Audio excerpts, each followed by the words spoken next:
Hello and welcome to another video review from AV Forums. I'm Phil Hinton and I've been the site editor since 2003. I'm also a fully trained and qualified THX and ISF professional calibrator with 18 years of experience. In today's video we have our video review of the Philips OLED+936 OLED TV.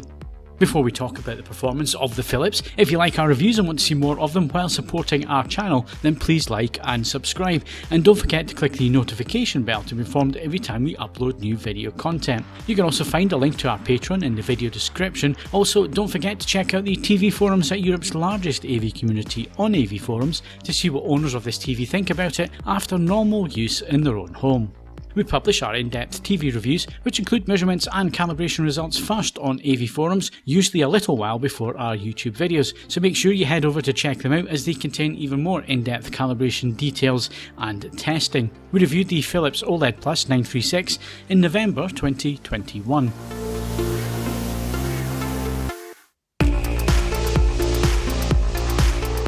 The OLED+936 is positioned as a luxury high-end OLED TV with the added sound quality of a Bowers Wilkins speaker bar and a design that includes decent materials and excellent build quality. It offers picture quality to rival the big names on the market and marries this with a functional OS and smart TV system and the major USP of Ambilight. It has the new Emission Layer panel boasting a 20% brightness increase, all the major HDR formats and support for both DTS and Dolby Atmos audio via the 3.1.2 Bowers Wilkins speaker bar.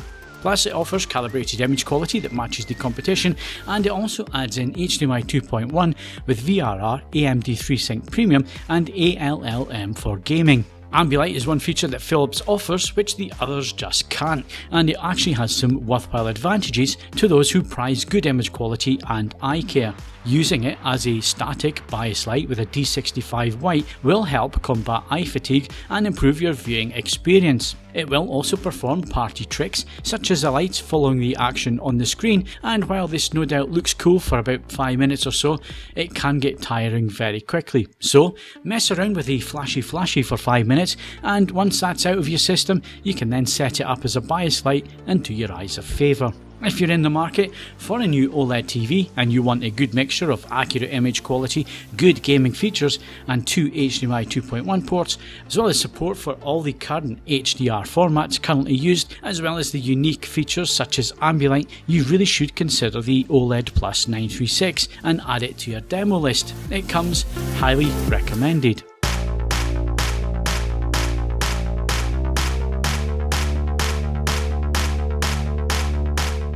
Looking at the grayscale results first, we can see a slight deficit in red energy as the grayscale gets brighter and a slight rise in green during the same scale. However, our delta E errors for the majority of the grayscale are under the visible threshold of 3, with just 100% white going slightly over this, but with no effect on any content we watched.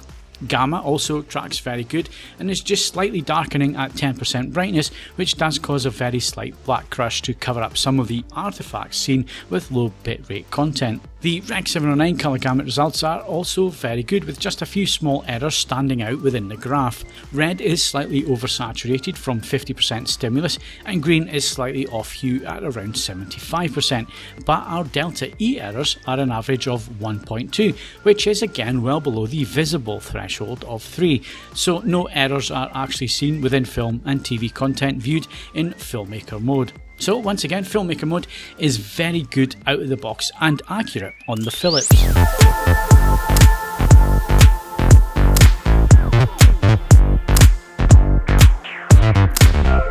Our calibrated grayscale is now reference level with an average delta E error of 0.5, which is well below the visible threshold of 3, meaning there are no errors visible with any TV and film content watched on the OLED+936. Gamma is also tracking well with some slight errors seen in the graph, which are of course not seen within any viewed content. Moving to the Rec 709 colour gamut results, we can see that with the correct white point and with minimal inputs into the colour management system, we have a very good result with delta E errors averaging 0.7 with no visible errors at all. Overall, it's a reference level result following calibration.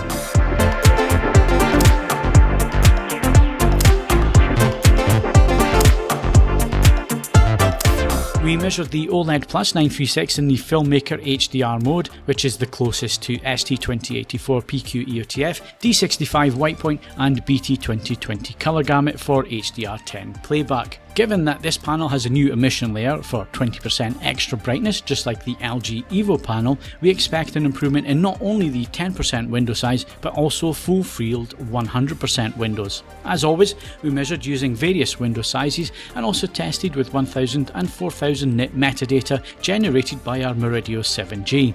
With 2% we measured 670 nits, at 5% is 650 nits, and at the industry standard 10% window we measured 627 nits, and with a full white pattern we also measured 165 nits, which is where we thought we would see the biggest difference compared to the non-Evo panels.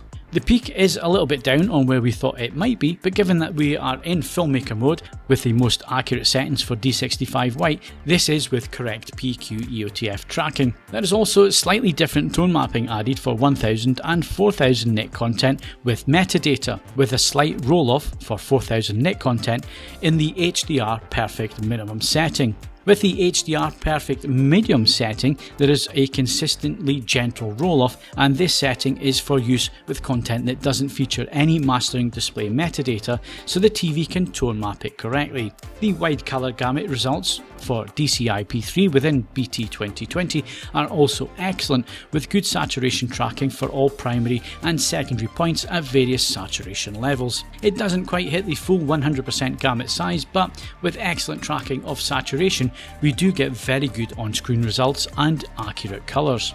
We measured BT2020 at 70% XY and 72% UV, with P3 coming in at 97% XY and 98% UV.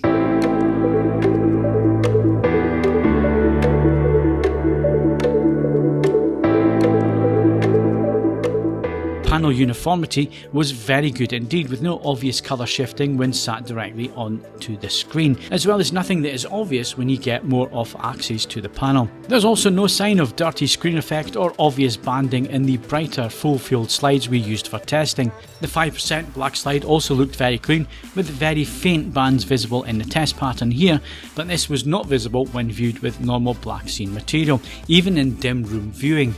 We didn't encounter any vignetting to the edges of the screen, and overall the uniformity was excellent.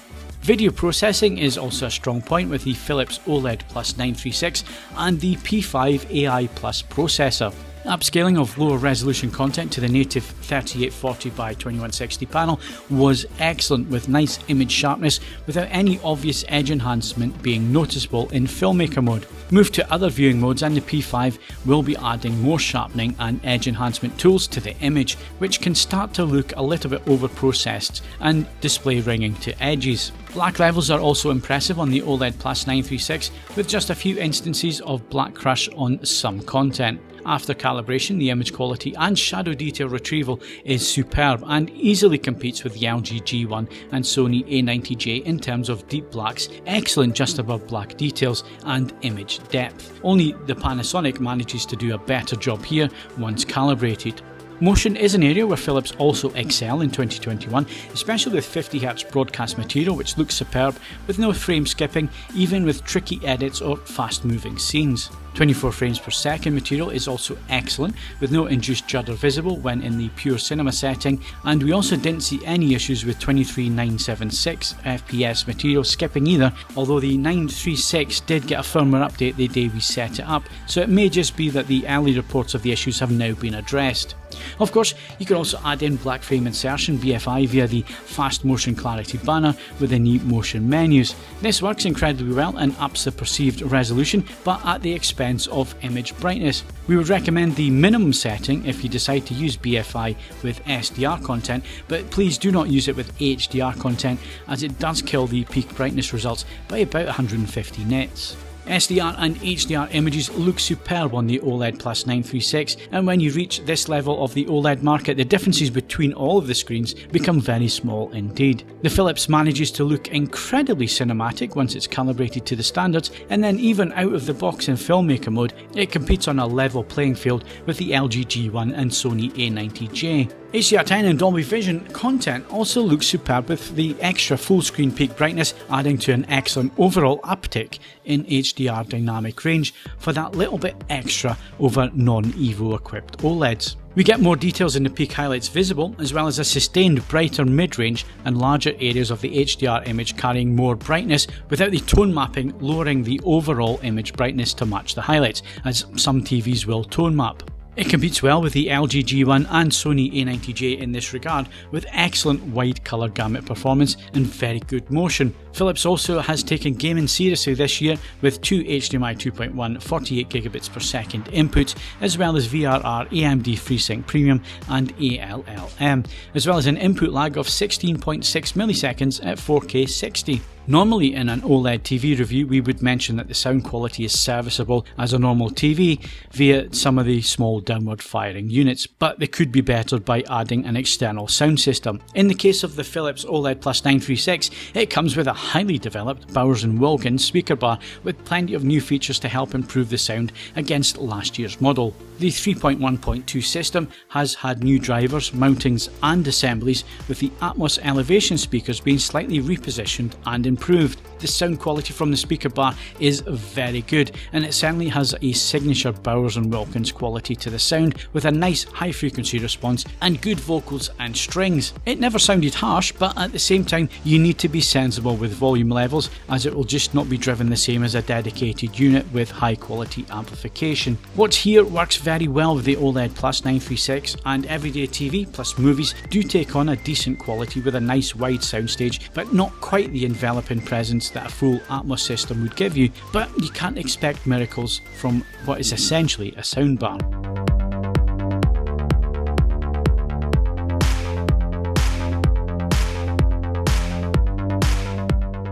The Philips OLED+936 is an elegant looking TV with a stunning design in the opinion of this reviewer. The panel is minimalist in appearance, with just a 1mm metal strip around the outer edge and an almost bezel-less finish to the screen. The Bowers Wilkins speaker bar is sleek, and it has a lean back style when looking from the side, and it has a solid silver finish to the front face. There is material covering the top of the speaker bar, and it also has the traditional Bowers Wilkins tweeter on top design. The speaker bar also acts as the stand for the TV, with a solid metal bar that connects to the rear of the speaker bar and to the bottom of the panel.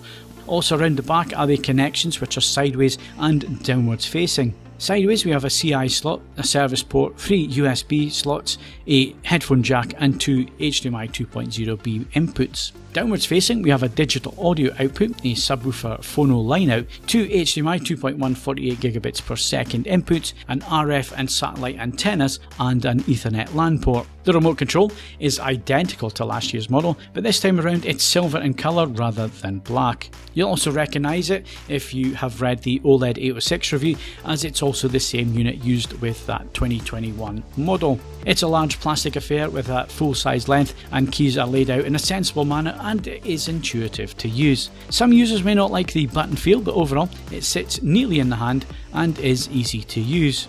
We go into far more detail about the performance, measurements and testing within our written review, so head over to get all the details at avforums.com. Thanks for watching.